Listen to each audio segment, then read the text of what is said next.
के सरलतम साधन के बारे में कई सूत्र बता दिए। वस्तुतः गागर में सागर भरने वाला जो दिव्य संदेश, उपदेश, आशीर्वाद जो महाराज श्री ने दिया, लगता तो ऐसे कि सभी वक्ताओं के हृदय के उद्गारों को केवल महाराज श्री ने ही सबको प्रदान कर दिया है। और लक्षण के बारे में भी विलक्षण आपने बताया, ये आपकी मान्यता है और वस्तुतः यही विद्वत्ता है।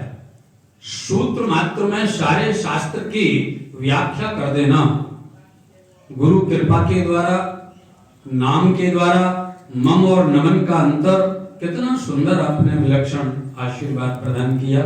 महाराज श्री को पुनः पुनः नमन और वंदन। अब मैं आग्रह करूंगा हमारे मध्य में पूज्य आद्य शंकराचार्य मत के सिद्धांत पर चलते हुए सनातन धर्म की दिव्य ध्वजा को प्रवाहित कर रहे पूज्यपाद महामंडलेश्वर स्वामी श्री यदुनंदनाचार्य जी महाराज से करबद्ध प्रार्थना, उनके श्री चरणों में नमन और वंदन कि आपका दर्शन ही वस्तुतः जिसको कल्याण करने वाला है।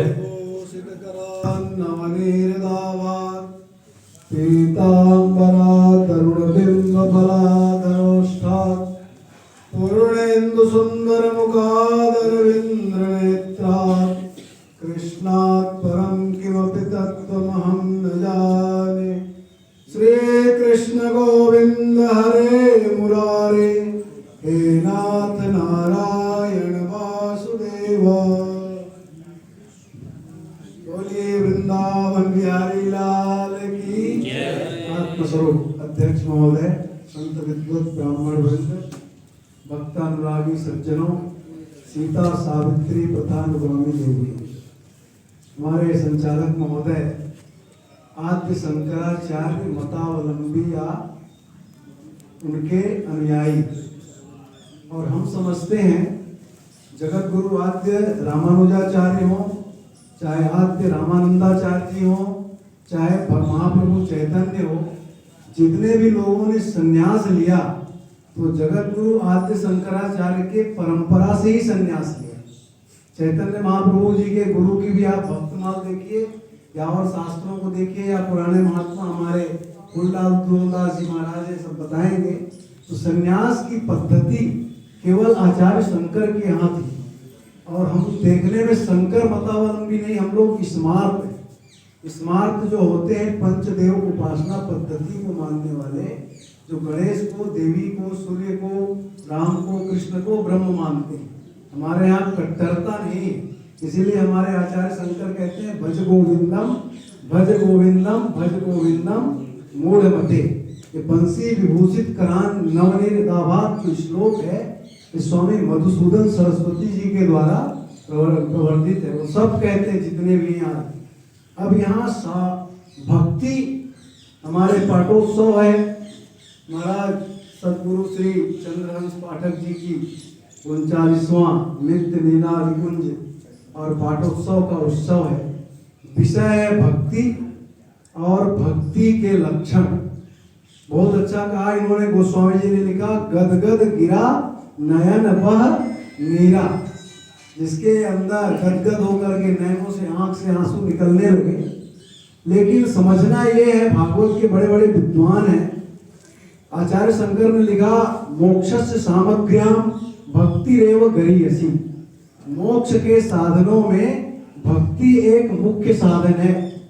तो विचार यहाँ ये करना है, क्या केवल भक्ति से परमात्मा या मुक्ति मिली किसी को? आज तक कभी नहीं। किसी की भक्ति प्रधान है, किसी की ज्ञान प्रधान है, किसी की वैराग्य प्रधान है। मीराबाई है भक्ति प्रधान है, लेकिन साथ में ज्ञान है भगवान का, परमात्मा का।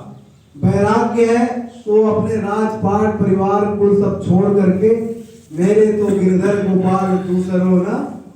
तो इस तरह से बहुत से जो संत हुए हैं, आचार्य रामानुजाचार्य हुए, रामानंदाचार्य हुए, सब ज्ञान प्रधान थे।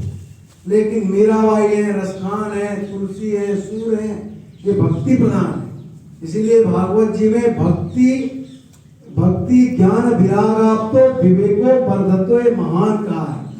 विवेक का तात्पर्य है अज्ञानम छपयति ज्ञानम ददाति आसो विवेका, जहाँ अज्ञान नष्ट हो जाए और केवल ब्रह्म प्राप्ति ज्ञान रह जाए। तो भक्ति के लक्षण नवदा भक्ति गोस्वामी जी ने कहा, प्रथम भगति संतन कर संगा, संतों के संग करने से ही भक्ति की प्राप्ति। फिर कथा श्रवण दूसरे नंबर की भक्ति प्राप्ति करने का साधन है। सुनना चाहिए भगवान के। इस संसार जो है नाम रूपात्मक जगत रूपी संसार में हम सब आए हैं। यहाँ पर नाम और रूप के सिवाय कोई तीसरी वस्तु नहीं है। तो हमारा कल्याण कैसे होगा?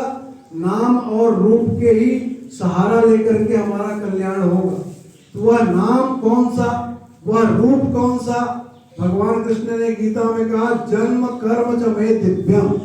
उस दिव्य नाम दिव्य रूप का स्मरण चिंतन कौन बताएगा? तो कहे अपार संसार समुद्र मध्य गुरु कृपालु शरणम प्रदेत। इस संसार में इस जीव को किस नाम रूप का सहारा लेना है, भक्ति करनी है। इसीलिए कहा करो केशव कीर्तनात्।